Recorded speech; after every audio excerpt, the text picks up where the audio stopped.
Imagine learning for the first 18 years of your life that the Earth is flat. All through elementary school and high school, you grow up hearing about the flat Earth we live on and doing boring flat Earth physics homework, and then, if you're lucky enough, you get to college and psych! For the first time they show you a globe and say, sorry for lying, the Earth is actually round. Well, this is, unfortunately, exactly what we do with...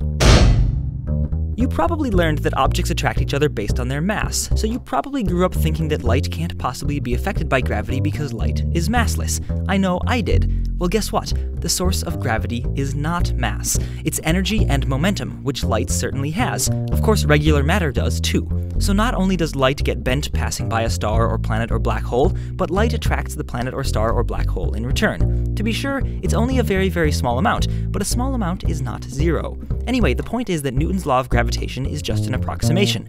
Good enough to get us to the moon, but not perfect. General relativity is better.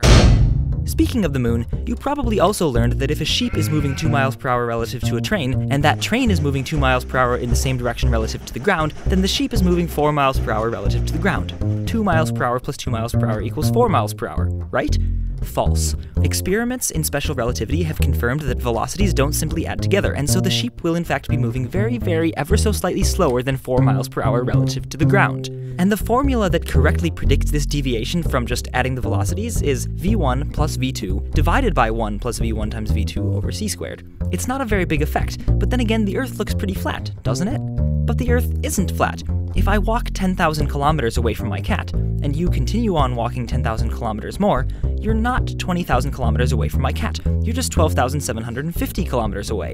In fact, the farthest on Earth you can get from anything on Earth is 12,750 kilometers. It's the earthly distance limit, though we normally call it the diameter of the Earth. And similarly, when you try to add two velocities together, there's a cosmic speed limit of 300 million meters per second. That is the speed of light. So just because to our eyes the Earth looks flat, velocities look like they simply add together, and light looks like it doesn't attract gravitationally, is that an excuse to mislead ourselves and our children about the true nature of things?